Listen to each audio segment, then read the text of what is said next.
हर हर महादेव, हर हर महादेव। मधुस्फीता वाचः परममृतं निर्मितवतस्तव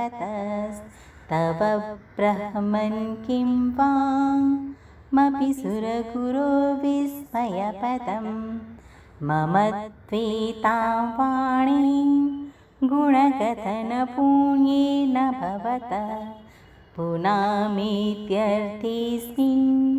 पुरमथन बुद्धिर्व्यवसिता।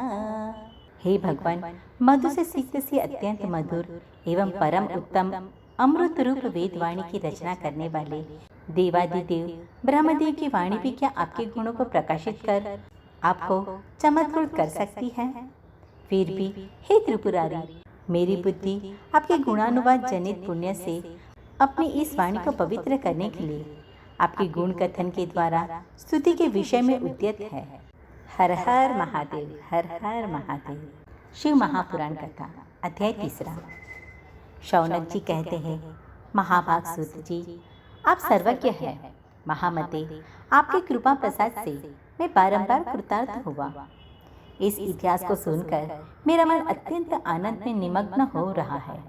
इसीलिए आपसे अनुरोध है कि अब भगवान शिव में प्रेम बढ़ाने वाली शिव संबंधित और दूसरी कथाओं का वर्णन कीजिए। फिर सूत जी कहते हैं, शौनक सुनो, मैं तुम्हारे सामने गोपनीय कथा वस्तु का भी वर्णन करूंगा, क्योंकि तुम शिव भक्तों में अग्रगण्य तथा वेद वेताओं में श्रेष्ठ हो। समुद्र के निकटवर्ती प्रदेशों में वाशकल नामक एक ग्राम है, जहाँ वैदिक धर्म से विमुख महापापी द्विज निवास करते हैं। वे सभी बड़े दुष्ट हैं, किसानी करते हैं और भांति भांति प्रकार के अस्त्र शस्त्र रखते हैं। वे व्यभिचारी और खल हैं। उन सबको इस बात की बिल्कुल भी आभास नहीं है कि ज्ञान, वैराग्य तथा सधर्म का सेवन ही मनुष्य के लिए परम पुरुषार्थ है। वे सभी पशु बुद्धि वाले हैं। जिस स्थान के द्विज ऐसे बुद्धि वाले हैं, वहाँ के अन्य वर्णों के बारे में क्या कहा जाए। अन्य वर्णों के लोग भी उन्हीं की भांति कुत्सित विचार रखने वाले हैं, स्वधर्म विमुख एवं खल है। वे सदा कुकर्मों में लिप्त रहते हैं और दिन प्रतिदिन विषय भोगों में ही डूबे रहते हैं। वहाँ की सभी महिलाएं भी कुटिल प्रवृत्ति की स्वेच्छाचारिणी, पापसक्त, कुत्सित विचार वाली और व्यभिचारिणी हैं। वे सद्व्यवहार एवं सदाचार से सर्वथा शून्य हैं। इस प्रकार वाशकल में केवल दुष्टों का ही निवास है। उस वाशकल नामक ग्राम में किसी समय एक बिंदुक नामक ब्राह्मण रहा करता था। वह दुरात्मा, महापापी और बड़ा ही अधम था।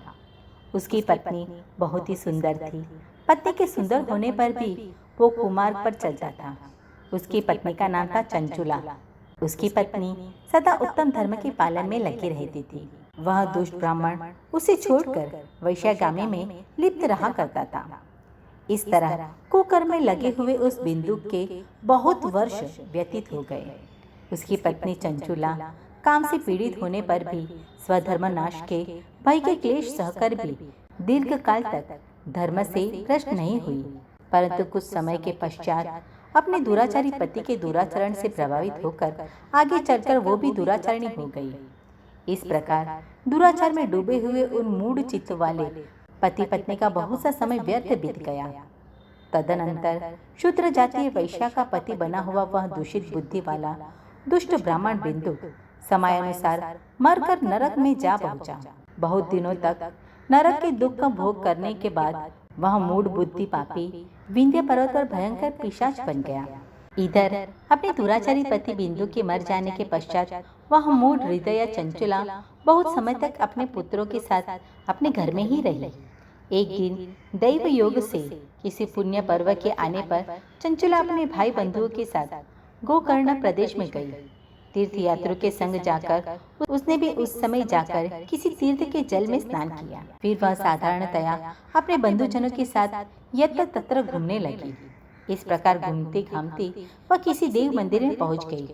वहां देव मंदिर में उसने एक दैवज्ञ ब्राह्मण के मुख से भगवान शिव के परम पवित्र एवं मंगलकारिणी उत्तम पौराणिक कथा सुनी।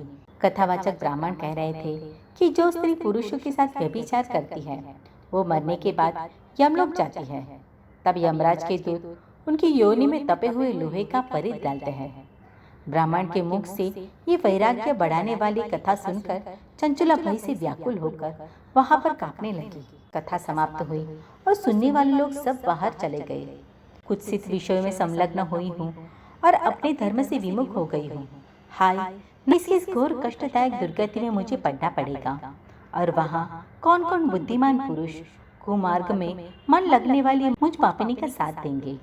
मृत्यु काल में उन भयंकर यमदूतों को मैं कैसे देखूंगी। जब वे बलपूर्वक मेरे गले में फंदे डालकर मुझे बांधेंगे, तब मैं कैसे अपना धीरज धारण कर सकूंगी।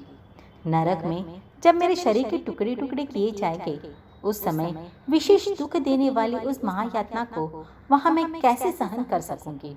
हाय, मैं मर गई, मैं जल गई, मेरा हृदय विदीर्ण हो गया और मैं सब प्रकार से नष्ट हो गई, क्योंकि मैं हर तरह से पाप में ही डूबी रही हूँ। ब्राह्मण, आप ही मेरे गुरु हो, आप ही मेरे माता हो और आप ही मेरे पिता हो। मैं आपकी शरण में आई हूँ, मुझ दीन अबला पर आप ही उद्धार कीजिए। अब सूत जी कहते, शौनक, इस प्रकार खेद और वैराग्य से युक्त चंचला ब्राह्मण देवता के चरणों में गिर पड़ी। तब उन बुद्धिमान ब्राह्मण ने उसे कृपापूर्वक उठाया और इस प्रकार कहा, हर हर महादेव, हर हर महादेव।